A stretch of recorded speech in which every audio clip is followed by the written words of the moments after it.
Welcome to Turning Point. I'm your host, Blaine Birch, co-founder and CEO at Dryrun Forecasting Software, where we help the office of the CFO leave spreadsheets behind and model anything from cash flow through to complex scenarios with clarity and control. And joining me today is Scott Porter, the CEO of San Diablo Artisan Churros, where they bring fresh-filled churros to events and homes and frozen and snackable churros to major retailers nationwide. Welcome to the show, Scott. Thanks so much, Blaine. Great to be with you. So Scott, we actually talked a little bit before the show started, and I found out you're actually from Alberta originally, where I'm actually located right now. And I'd like to dig into that a little bit, like how you got started, and just some of the formative things that happened to you that eventually led you to becoming an entrepreneur. Yeah, I mean, I think it's just part in my DNA. My dad was an entrepreneur. Started his own general contracting business, landscaping business in Southern Alberta, which is a difficult place to have a landscaping business given the seasonality and how cold things can get for so many months. But it's just been in my blood. I remember literally when in Lethbridge, Alberta, growing up, my first entrepreneurial venture was, I think I was about 10 years old, and I started a neighborhood newspaper. So I went around and interviewed my friends' parents about their job. I interviewed people about their vacations, and then I wrote these small little stories about them, put them in a newsletter, and then sold it back to everyone for 25 cents.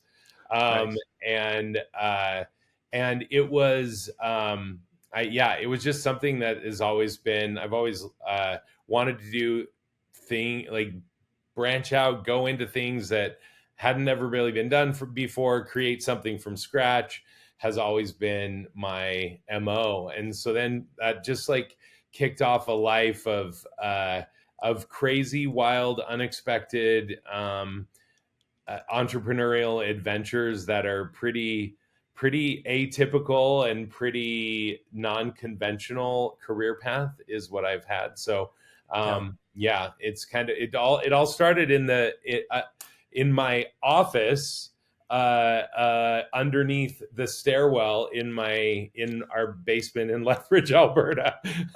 Nice. It just snowballed, and now we're making churros for the world. So everything in between. There's been lots of things from running a couple of nursing homes as a nursing home administrator to starting the world's first all-you-can-fly membership airline, a nonprofit for international development, a toy and game company. So yeah, there's just been a lot of wild endeavors over the years.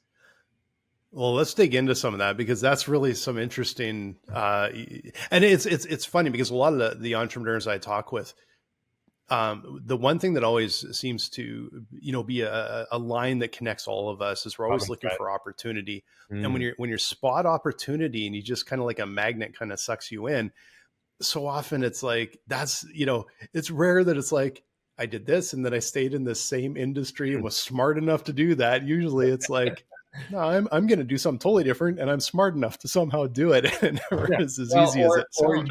Or you think you're smart enough to somehow think. It's like you have this almost irrational sense of I can do that. No one, I can figure that out. No one's done that before. Okay, cool. Let's do it. Let's get at it. And it's this, I think there's this irrational sense of ability and confidence, which is great, because that's what really, you look around at what is all fully integrated into our lives are because people have stepped into that risk zone fearlessly and failed miserably sometimes and succeeded gloriously sometimes, and probably all of those things. And I think that that if it weren't for people willing to put to risk it all, burn the ships, go at it, to either, whether it's your dream, whether there's an opportunity that you see that you can attack and you can figure out an interesting solution to, I think we all have a lot of people to thank for all of those things. Like, people in our past that have been those types of pioneers, and we get to be that now. Anyone that is an entrepreneur has joined the crazy club and decided that, like, they want to do something, and they want to do something right, do something different, and also be successful. So it's a wild ride when everyone's like, "Hey, I'm thinking about starting a business." I'm like, "Welcome to the land of the crazies," right? Yeah.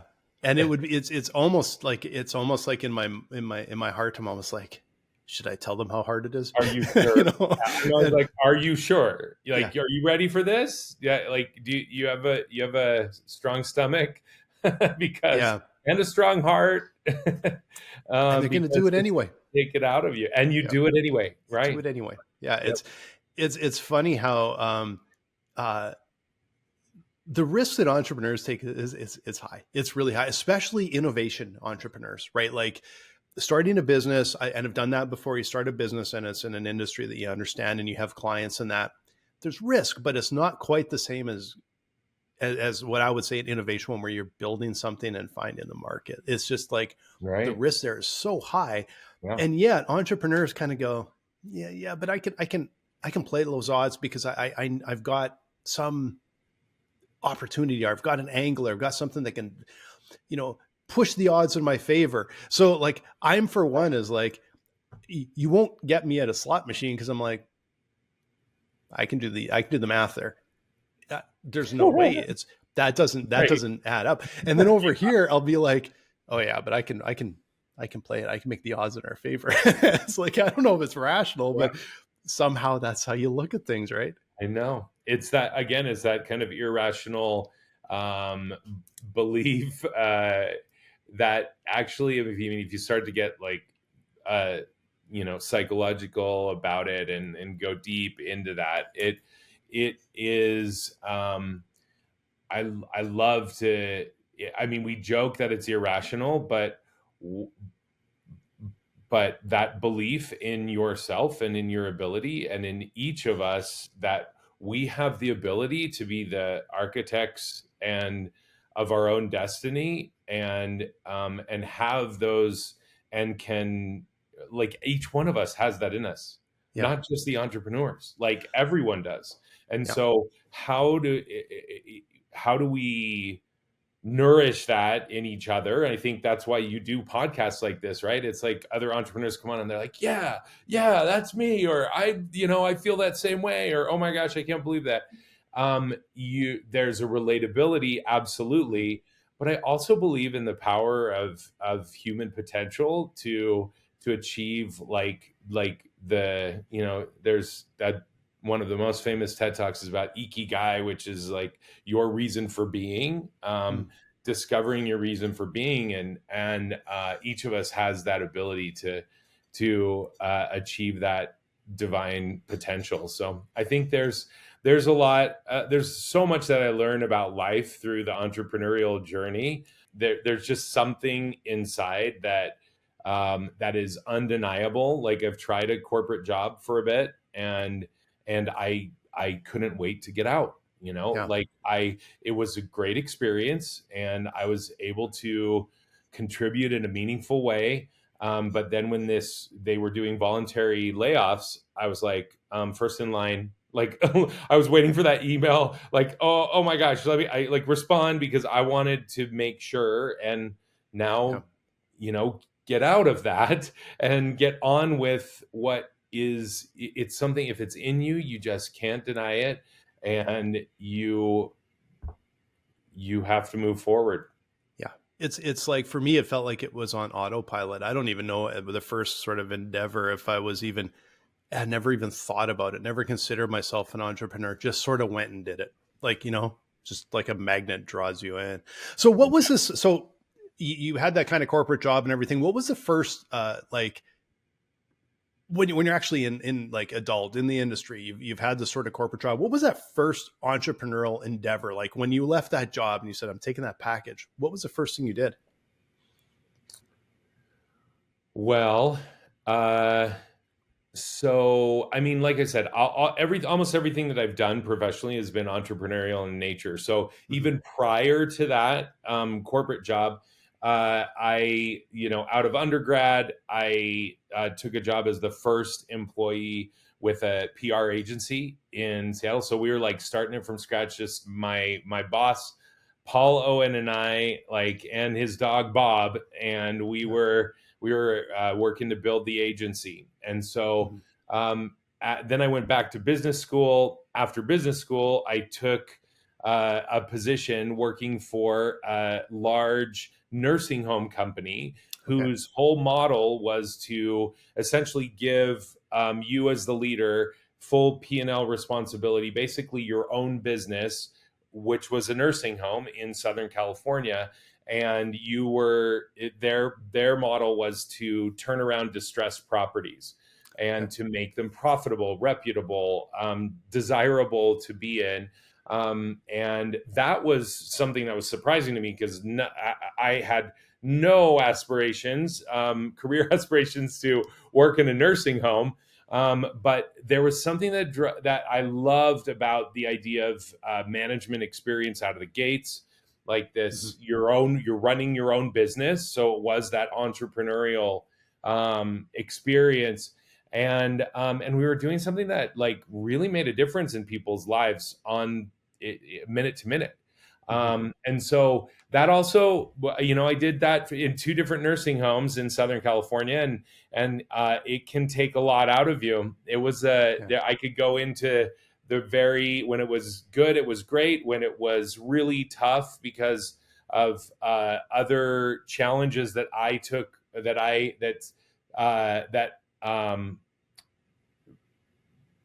like the nursing home was going to be shut down because of non-compliance, that they were Yeah. asked my business partner Elizabeth and I to come in and fix it. And so we did, but that took a toll. So Yeah. then when I that was, I mean, that may be why I'm bald, I don't know, but it was rough. Yeah. um and there's a whole story there. But at the end of that, I was like, you know what? I just need a break from this level of responsibility. And I moved to Washington, D.C., and that's where I started working for a management consulting firm. And lasted about a year, and I'm like, okay, I'm done with corporate America. And that's when during all of this time, my brother and I had started a toy and game company as a side hustle with reverse charades, and we had started a nonprofit also on the side with some friends. And so as soon as I left, I was like, you know what? I'm going to go back to running a business. I ran a home health agency for a while. And then after a couple of years, some friends and I, Wade and Dave, had this crazy idea to start a all you can fly membership airline. And we all, five of us, quit our jobs and moved to Santa Monica, California, and we started Surf Air, the first all-you-can-fly membership airline. And so we did that, and that was electric and amazing, and so much energy. I mean, and so fun to do something that no one had ever done before, and in an industry that none of us had worked in before.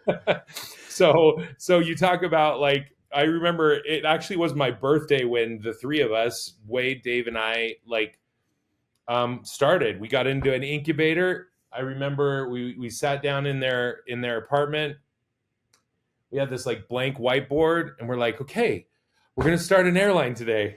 Where do we start? What do we do? And we just started riffing and like started organizing things, putting Yeah. things in order and figuring out all the ideas. So that was really I guess the massive thing right after I left my very brief corporate stint, where it's like, yes, now we're back at it. Yeah. um Yeah. I want yeah. to dig into this airline one a little bit, just Yeah. because, and like the game one nonprofit, I might even touch on that because it's interesting stuff. But the airline one, from everything I've heard, that is like Death Valley. Like it is hard to. So I'm curious about the process of, like, obviously you had an idea that you said was a kind of unique idea.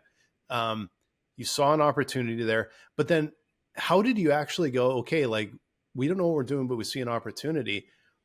How can we actually kind of come up with a model that kind of makes sense and has a fighting chance in this area? Yeah. I mean, Richard Branson has a really famous quote that is like, "What's the fastest way to become a millionaire?" And he says, or he has said, "Well, you start with $1 billion and then you launch an airline." Okay. It's like out of the gates, there's like it's a very difficult endeavor to be profitable. And so there's a lot that we learned. We were in an incubator in Southern California, Mucker Lab, and we were the only non-tech company in that incubator. We obviously have a tech component to what we do. Our booking app needed to be completely rebuilt, or completely built from scratch, because no existing booking app out there is equipped for the type of flying experience and booking experience that we did. And so ours was to create like a basically restore the joy of flying and eliminate all of the pain for local commuters. So we started out between LA and San Francisco, and LA and Santa Barbara, San Francisco. And you could fly as much as you want between the cities that we served. 8 first class seats in an aircraft, in and out of small local airports, and commuters between those cities just absolutely loved us because of the time savings, and because it was this beautiful, like almost romanticized, nostalgic flying experience. You Yeah. pull into these airports, no TSA, you walk right onto the tarmac, park for free as long as you want. And you get there 10 minutes before your flight, you board the plane, they say, "Hey, Blaine, it's great to see you again," and you get on and you fly. So we wanted to create this like beautiful experience. How did we go about doing that when we didn't know what we were doing? That was the energy of this team that we had, that we got together, this founding team. Yeah. Wade, Dave, Reed, Corey, and David actually joined as our tech guy. And so we built, we just like were constant brainstorming. Okay, so, and we ended up, each of us have kind of an area that we're strongest in. I was the strongest in marketing. We eventually kind of started like operations, finance. Everyone's kind of doing their things. We come back together. How's this working? Is this happening? How do we get funding for the aircraft? How do we find the right people to be our chief pilot and our maintenance person and all of these things? So it actually took us about a year and a half working nonstop, really, truly nonstop, blood, sweat, and tears, before we launched our airline. And that was 2 series of funding as well. So a Series A, Series B, about $11 million, 3 aircraft later, 300 members, and 3 locations. So it really was hit the ground running, but also just this insatiable curiosity about how to, and questions. We're always asking questions, I remember. And it's like, well, what about this idea? What about this idea? And how do we make this happen? And who do we know? And how can we like get in with that airport, or that, or find the right people to join our team? So anyway, it was an incredible experience. Oh, I'm actually like, I'm amazed you actually, like, you bought planes, hired pilots. I was actually expecting that maybe you started with contracting a plane, or I don't know how it works. I don't know that much about that industry. Neither did we, but also it was all of those options that you just mentioned were on the table. It's like, well, Yeah. we could do this, and plotting out what does that path look like from all in all aspects, right? Yeah. So if we're contracting out, there's obvious ramifications. Hmm. There's costs associated. There's, are those people our employees? How are we creating that culture that we want here? Yeah. So there's all sorts of elements that we were constantly analyzing. Hey, here's an option for us, here's another option, here's another option, which is the best path, and Hmm. even maybe concurrently pursuing both paths to see, maybe we get stopped down this path and maybe we don't find a solution here, but Yeah. we didn't want to be like all of our eggs in one particular basket, you know. Yeah. So, what I find really interesting is that, you're kind of like, okay, we're going to start an airline, but it doesn't feel like you said it. You identified what were the pain points, and you said, okay, we're not going to be able to compete head to head with, we're going to get a 737 flying to such and such. It's like, we're going to make the experience completely different. We're going to, like you said, there's almost like some nostalgia, and how do you make it just like you feel like you must feel like $1 million when you just drive up and you Yeah. walk onto the plane and you go, like, that you can't do that anywhere else, right? Yeah.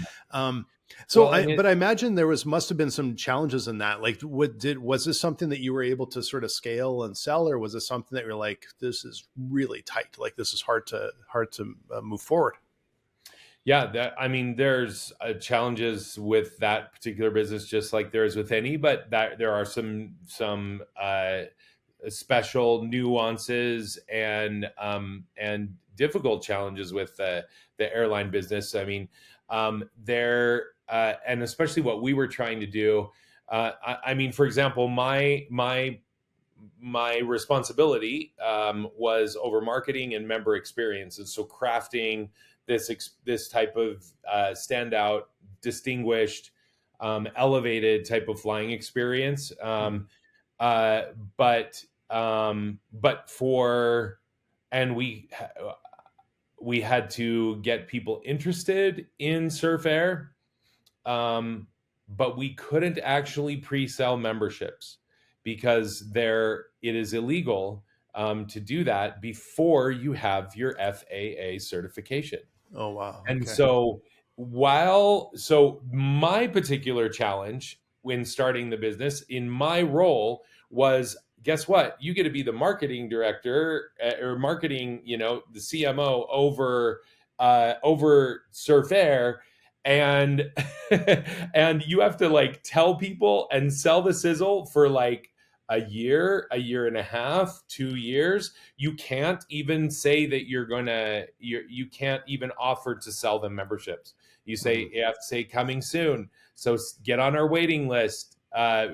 We had to build all of this interest and excitement and not have people lose interest and excitement Yeah, that's um, so hard. for a year and a half and 2 years, because we legally could not, like, we couldn't close the deal on any Yeah. of those people that are interested for that long. So that was particularly challenging for me and for us to like continually keep that alive and exciting for Hmm. people without actually having to close the deal. Yeah, yeah. And so, when you actually finally got your clearance, and you said like you got quite a few people sort of kind of coming in the door initially, how did I just curious, how did that go when you actually like launched and got like that first flight? Oh, it was incredible. Like they have a thing that I didn't really know about, but whenever you take your maiden voyage, they bring out fire trucks, and they do the crossing of the and the plane goes under. It's almost like this christening of the plane, and Oh, we nice. did that, and it was just incredible. And we shared in our hangar there. We were based in Burbank, California, and we shared a hangar with Taylor Swift's plane. T Swift. We never saw her, but it was just amazing. It was, Yeah. threw a big party, obviously, for the launch of the. Actually, it was, wait, what day? It was, wow, was it 2013? Yeah, it was probably 11 years ago now. Yeah, I think 11 years ago this month, actually. Wow. It's amazing how So, time flies, hey, man. holy cow. It Yeah. seems like a complete, like it was a life ago. And Lifetime ago, yeah. all of us, our founders are still super tight. And we went through a lot together. And it's just like, as you do when blood, sweat, and tears that you all put into something together. And so, Yeah. yeah, it was amazing. So, So and what like how did, excuse me, how did that sort of play out for that business for you guys? Like how because it is such a hard industry. Like how did you said you got some traction, you got some sort of yeah, so we motion? launched after the year and a half, and then about 6 months plus after that, we had some. I mean, it was essentially the founding group were removed from our positions.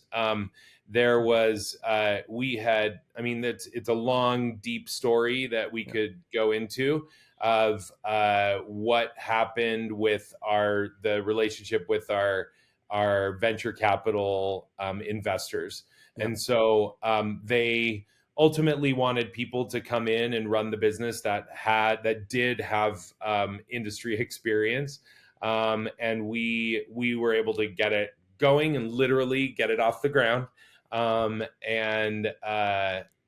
then yeah, that was hard.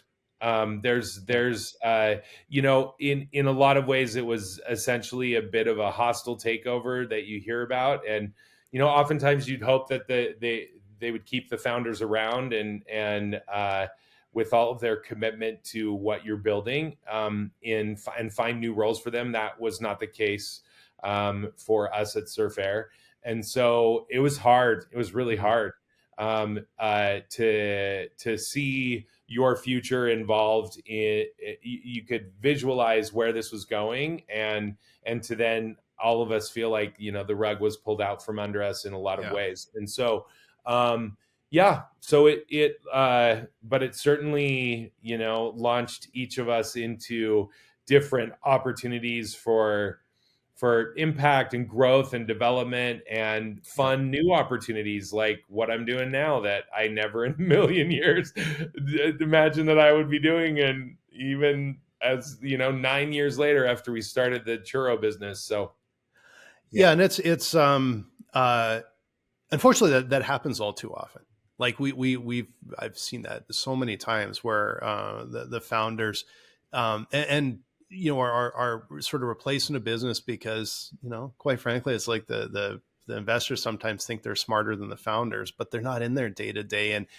And truthfully, I suspect the chances of success go down remarkably when that happens. They think it's going to go up, but I'm not really. I'll be honest with you. I completely honest. I'm not confident in that because it's there's something unique and there's something that the founders bring of the drive and the hustle and the belief and Commitment. the uniqueness of the offering. And when the uniqueness goes away, the business often goes away. And so it's a story I kind of heard all too often, and it's I guess one of the I suppose the perils of being an entrepreneur, but Yeah, for it's sure. never fair, but And it's also what I mean, I think our system is a little bit um structured in a way that is challenging and difficult. And by the system, I mean, all of us agree essentially on this system of, hey, I want to be an entrepreneur. Meaning I think that I can build a team and we can create something different and special. And I don't want a boss. I want yeah, to run the show, right? And so we create this system. It's like, okay, great, let's start your business. But guess what? You need millions of dollars to start yeah, that business. So then, what is the system that we have? You get investment from VCs, you know, uh, private equity, whoever it is, yeah, and then actually now you're working for the VCs and the private equity yeah, again. And so even though and so there's like this, to me it's a little bit of a there needs some disruption and innovation there to figure out how do you keep the owner, the entrepreneur, the risk taker, the little bit crazy person Mhm. that believes that they can actually do this. How do you keep them incentivized without actually cutting them off at the knees of what they could be doing, because now Mhm. they're working for you instead of being unleashed to do what they could. And so, I mean, obviously, there's different ways that PE firms and VC firms like structure things and the way that they're involved.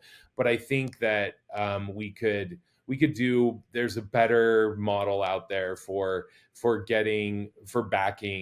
um, backing businesses. Anyway, I mean, we can I go on and on about that, but Oh yeah, we could do an entire show on that, but I yeah, completely I completely agree with you because I think the system, and we've all seen it, is really broken, and it's not because people want it broken or anything. right. But the chances of success for a startup is tragically low.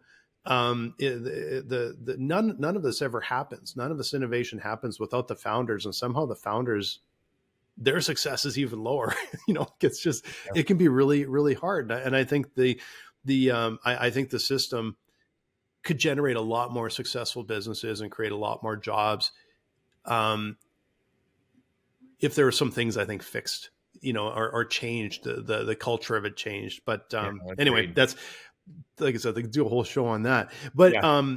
the so how did you go from airlines to churros? This is super interesting, but that is It's quite a left turn. natural progression, obviously, right? It's so obvious. Well, throughout my time in the nursing home industry, in the airlines, I had developed a system and framework and in how to create an extraordinary customer and brand experience, how to build a thriving culture internally as well. And so, I did that in healthcare, in travel and tourism, and I wanted to see it in another industry and wanted to really help inspire other business leaders with ways that we can humanize the brand experiences that we create. And so it was kind of this interesting, after I left Surf Air, I did this kind of, obviously tons of introspection and self-analysis and, what's the next step? What's the next move? What do I do? Mhm. And kind of looking at my passions and my unique experiences that could be of value to someone and to others, and the impact and desire to have a positive impact in the world, and kind of looked at all of these and what was the Venn diagram overlap there. Yeah. And so for me, this was I'm obsessed with customer and brand experience and culture, obsessed with food and Mexican food especially, and so I mean I'm obsessed with tacos. I lived in Mexico for a while. I lived in Mexico City, which as an intern, which is where I had my first fresh filled churros.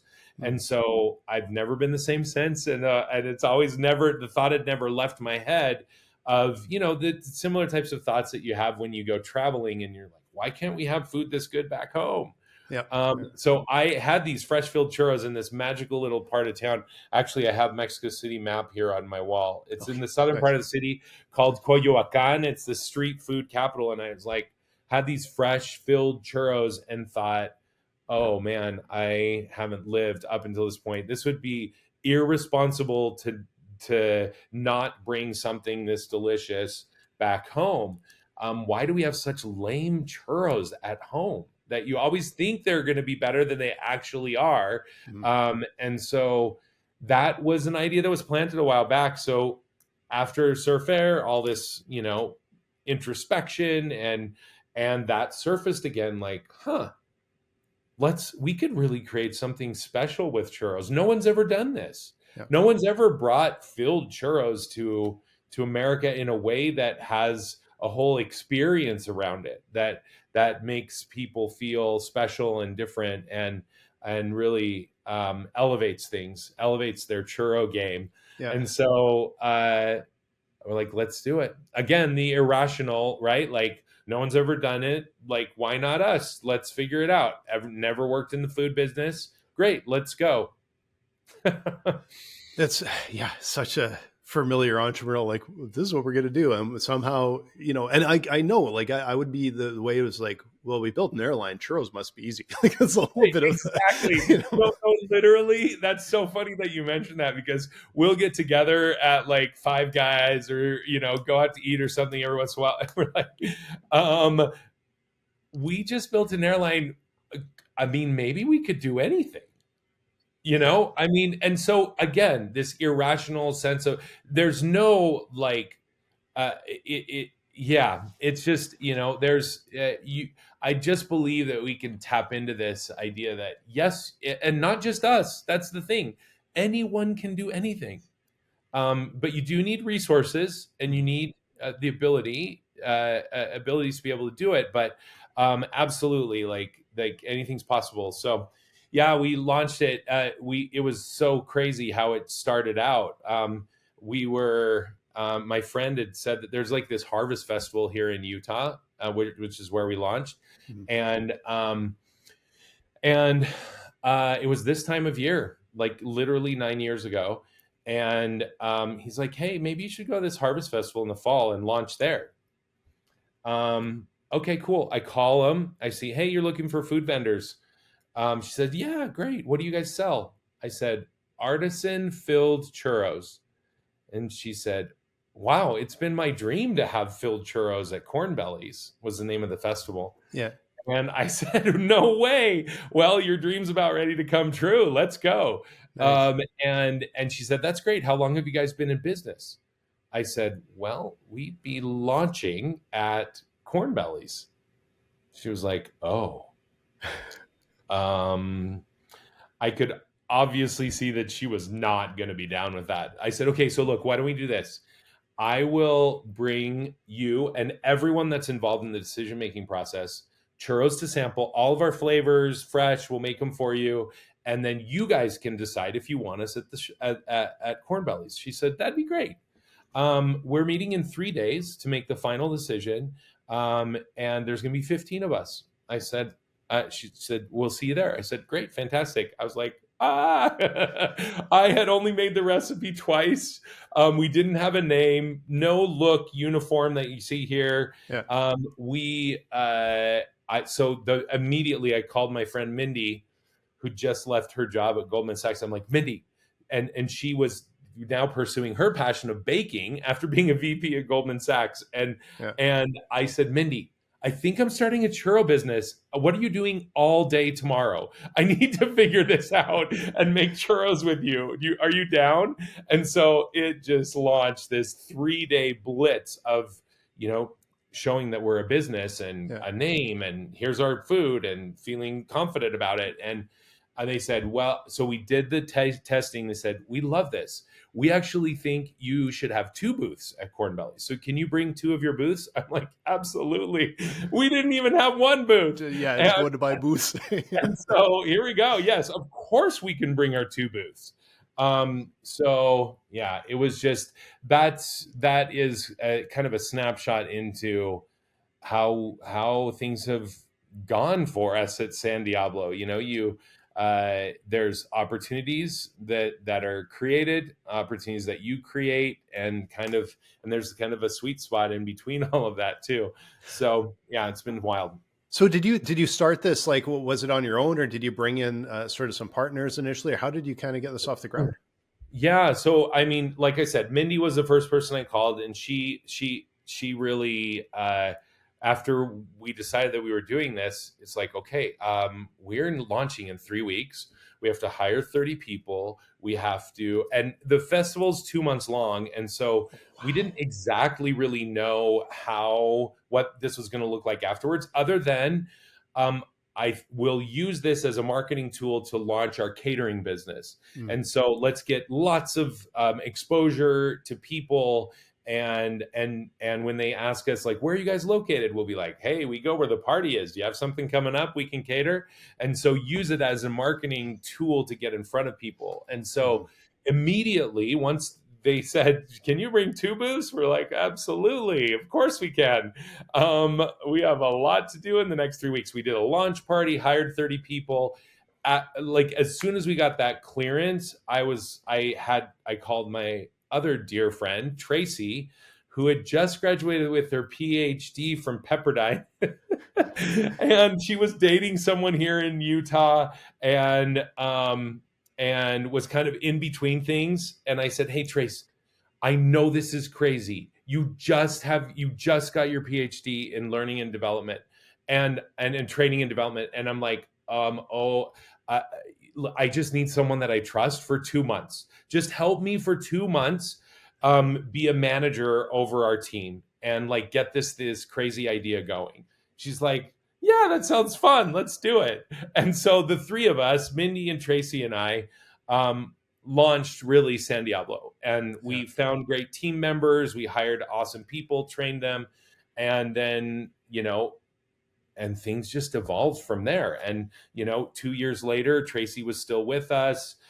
She had since gotten married and ended up leaving because she got pregnant with twins. That was going to be a little too much. Yeah. And so Mindy also left us after a while, after about a year and a half as well.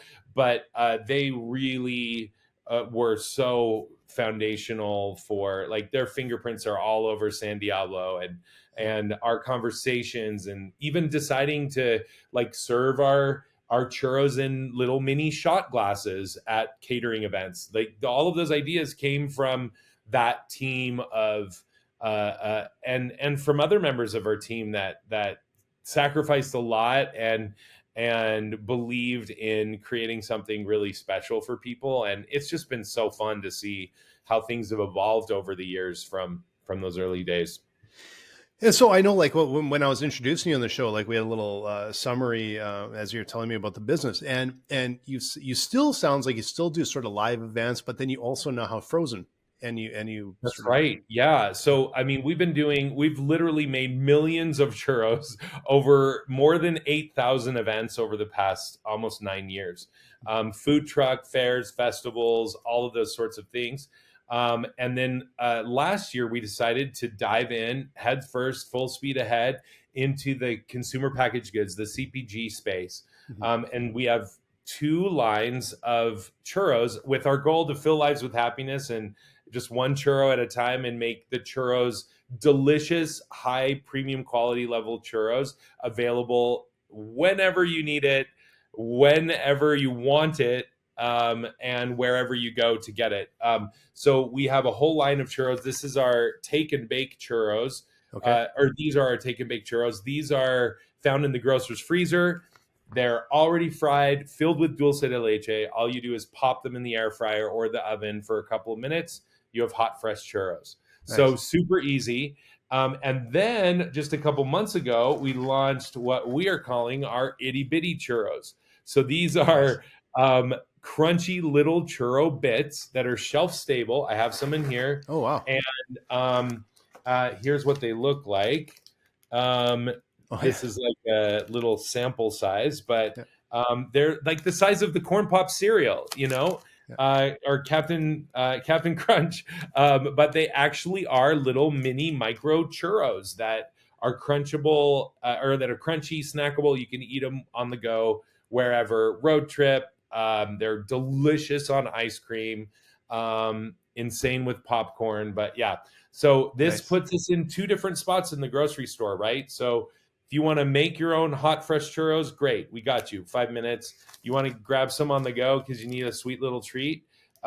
We got you as well. So it's been really fun to see the reception. We're in, we'll maybe soon be in Canada, but we're in over 300 grocery stores as of yet, and we just barely launched the itty bitty churros a couple of months ago. We're already in stores, and we've been in Target and and Harmon's Associated Foods for the last couple of months, but Target was really our first customer in Nice. October of 2024. So lots in the works. So you'll be seeing and hearing more about it for sure. Well, I hope they do make it up to Canada, but otherwise, I usually spend quite a bit of the year down in the States, and I will be looking at Target.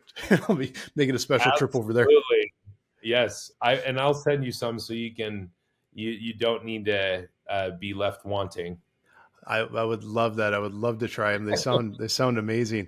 So how can people find you? Especially so. First of all, I do want to check also. So you mentioned some of the stores you're in, so they can look for you in the frozen aisle. They can look for you in Yeah. the sort of snackable aisle. But you also do events. Is that in Utah, or is that spread out any further, or where do you do that? Primarily in Utah is where most of our events are, but we'll go anywhere. I mean, we've done events on the East Coast, in Mexico. We've done them, obviously, had tons of presence in Southern California as well. We've done events in Texas and really all over the country. But primarily, most of what we do is in Utah. Yes. Okay, terrific. And so how should people find you? Like, I know I'll put your web address and LinkedIn Yeah, no, in that'd be the show notes. awesome. Yeah. Yeah, we have a store locator on our website. And then if there's no store in your area yet, we will be on the East Coast very soon. We're going to be in the Midwest with Schnucks, and we have California covered with Gelson's and Bristol Farms, and Earth Fair on the East Coast as well. Lots going on. But you can find, we have a store locator on our website, which is sandiablochurros.com. And then obviously on all the socials is San Diablo Churros. So Facebook, TikTok, obviously Instagram.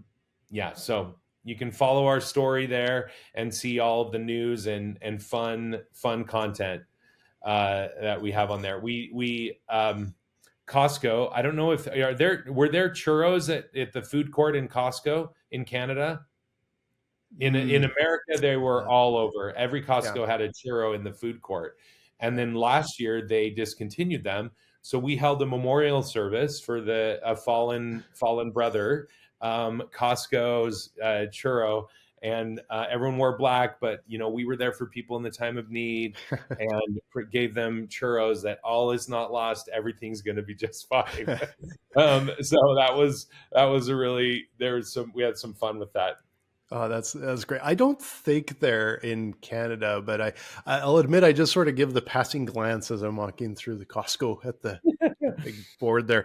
But no, this has been terrific, Scott, and I'm great stories. Like, I just found them so interesting, and I'm glad to see like you got some real good momentum going as well, and I'm looking forward to seeing these up in Canada. So yeah, thanks so much for joining us on the show. So much. Thanks for having me. Everyone, go check out San Diablo Churros, and like look at your grocery store. I'm sure you'll find them. Give them a try.